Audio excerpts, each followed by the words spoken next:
Retrouvez C'est la Tech bébé avec le Crédit Agricole Alpes-Provence. Votre programme C'est la Tech bébé avec la métropole Aix-Marseille-Provence, élue capitale européenne de l'innovation 2022.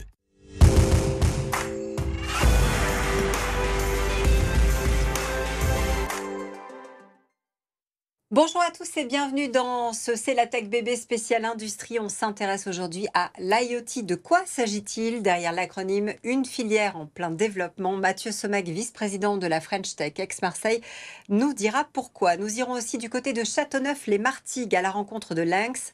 La start-up s'est spécialisée dans la création de jumeaux numériques immersifs pour les sites industriels. Et puis, nous ferons connaissance avec Fluide, 2i et 2D, basée à La Ciotat, la jeune société créée en 2023. Imaginez le scanner de l'industrie. Comment? Vous allez le découvrir. Depuis l'épidémie de Covid, la guerre en Ukraine, c'est vrai qu'en France, nous avons mis l'accent sur la nécessité de réindustrialiser. Le mouvement est d'ores et déjà engagé. Mathieu, on le voit d'ailleurs au niveau national, si on en croit le baromètre publié récemment par BPI France.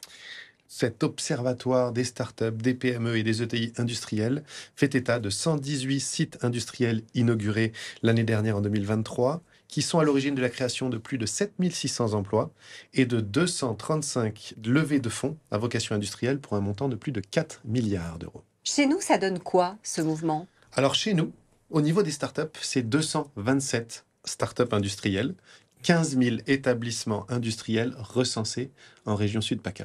Et est-ce qu'il y a des domaines plus particuliers dans lesquels on se distingue? Notre écosystème innovant, il doit permettre l'émergence de ces sociétés industrielles et on est notamment actif sur les jumeaux numériques, vous l'avez cité, la maintenance prédictive, les process connectés au cloud, toute cette industrie qui innove sans cesse pour montrer ses capacités d'adaptation au changement. On va aussi s'intéresser évidemment aux structures qui aident ces startups à se développer et à s'implanter. On en a pas mal, je crois, sur le territoire. Le pôle SCS, d'abord, acteur incontournable du sujet, donc pôle de compétitivité mondiale dédié aux technologies Deep Tech qui regroupe plus de 300 acteurs industriels de toute taille, du grand groupe à la start-up et aux laboratoires de recherche et universités. On pourrait parler aussi du CEA de Cadarache. Incontournable, grand centre de recherche et de développement en Europe sur les énergies bas carbone. Et puis beaucoup d'innovation aussi du côté du port de Marseille-Fos. Le port de Marseille-Fos est engagé dans une action vigoureuse pour consolider le tissu industriel de la zone et développer des innovations sur les différents axes qui sont les siens. Et parmi les pépites prometteuses de notre territoire, on en a pas mal aussi. On pourrait par exemple citer Neria.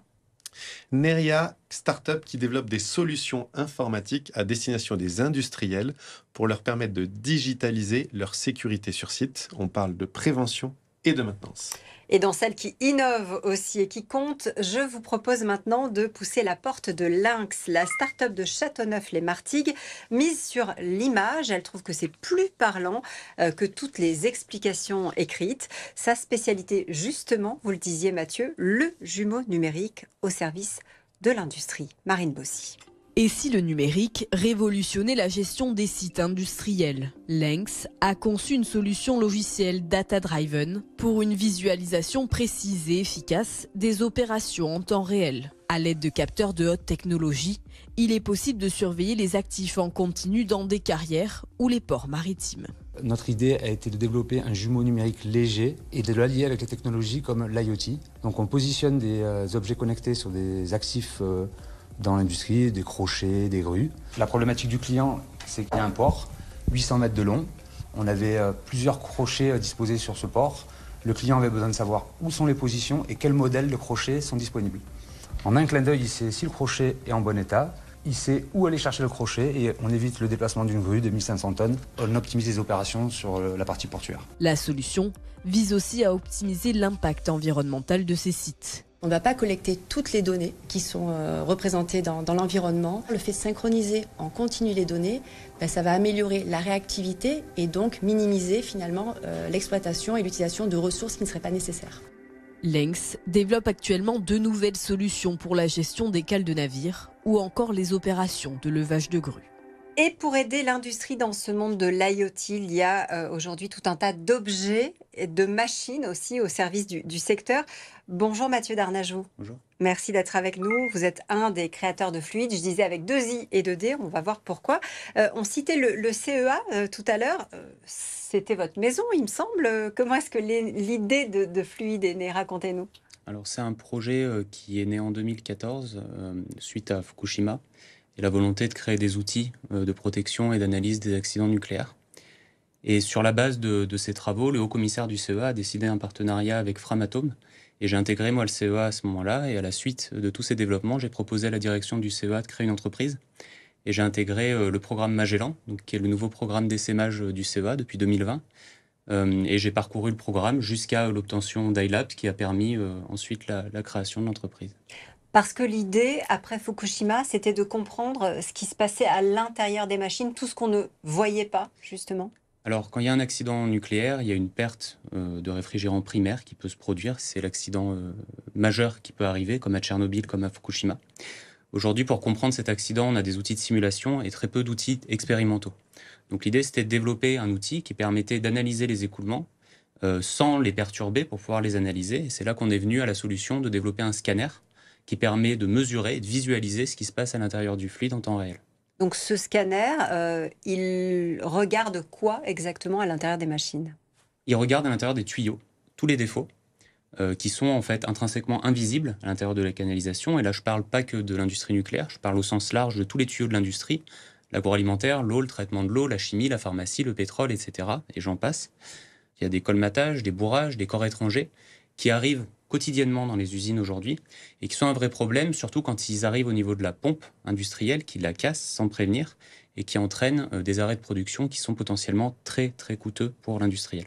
Et ces pompes, pardon, hein, vous m'avez dit que c'était, je crois, le 2e appareil le plus fabriqué au monde, c'est ça? Exactement. Donc, c'est dire si le champ des possibles est ouvert. Hein.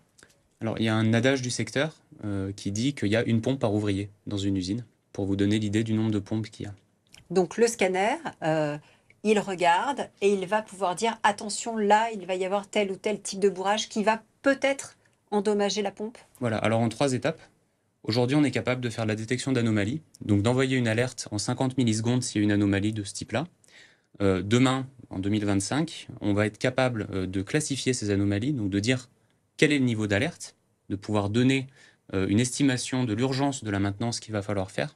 Et en 3e étape, et c'est pour ça qu'on a été financé par iLab, il s'agit d'optimiser la consommation énergétique de ces pompes industrielles, qui sont le 2e poste de consommation électrique à l'échelle mondiale, et qui gaspillent entre 5 et 10% de l'électricité mondiale. Ça veut dire que non seulement vous allez pouvoir éviter une panne à l'entreprise, mais vous allez aussi venir agir sur la consommation. Voilà, c'est un tout avec le même produit. Et on est financé d'ailleurs sur ce projet par BPI France et par la région Sud pour un projet qui démarre à la fin de cette année. Je les remercie d'ailleurs. Est-ce qu'on a une idée de votre action si demain vous pouvez agir sur ces pompes? Dans l'Union européenne, c'est 46 TWh d'électricité qui sont gaspillés chaque année. C'est l'équivalent de la consommation électrique du Portugal. 46 TWh à optimiser pour les pompes, c'est l'équivalent de pouvoir fermer dès demain les 2 plus grosses centrales à charbon d'Europe, celle de Bełchatów en Pologne et celle de Neurath en Allemagne, qui, à elles seules, émettent 75 mégatonnes de CO2 dans l'atmosphère chaque année. Et avec notre solution, on a identifié, grâce à différentes publications sur ce sujet, qui est très important, qu'on pourrait gagner jusqu'à 20-30% d'optimisation, 20-30% d'économie sur ces pompes industrielles. Mathieu, c'est dingue, hein? C'est incroyable. C'est incroyable. Et moi, j'ai envie de savoir s'il y a des domaines dans lesquels vous êtes plus particulièrement engagé. Au-delà du nucléaire, est-ce qu'il y a des domaines d'application sur lesquels vous êtes plus en recherche de partenaires parce que c'est des domaines qui vous intéressent plus? Aujourd'hui, on veut faire de la détection d'anomalies. On recherche des partenaires dans la région, essentiellement autour du traitement de l'eau.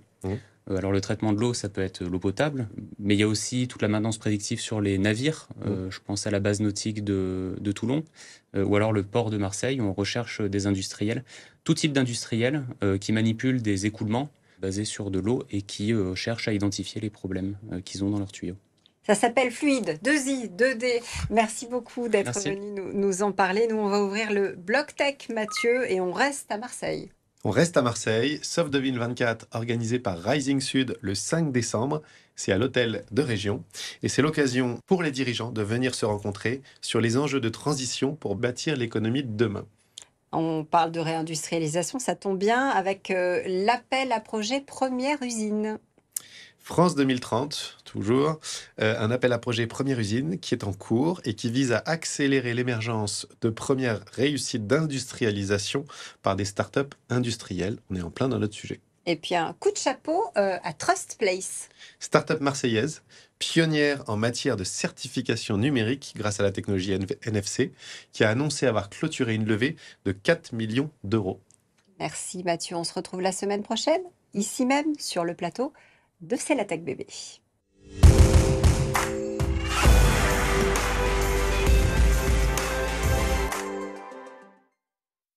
C'était votre programme, c'est la Tech Bébé, avec la métropole Aix-Marseille-Provence, le territoire de la diversité innovante. C'était C'est la Tech Bébé, avec le Crédit Agricole Alpes-Provence.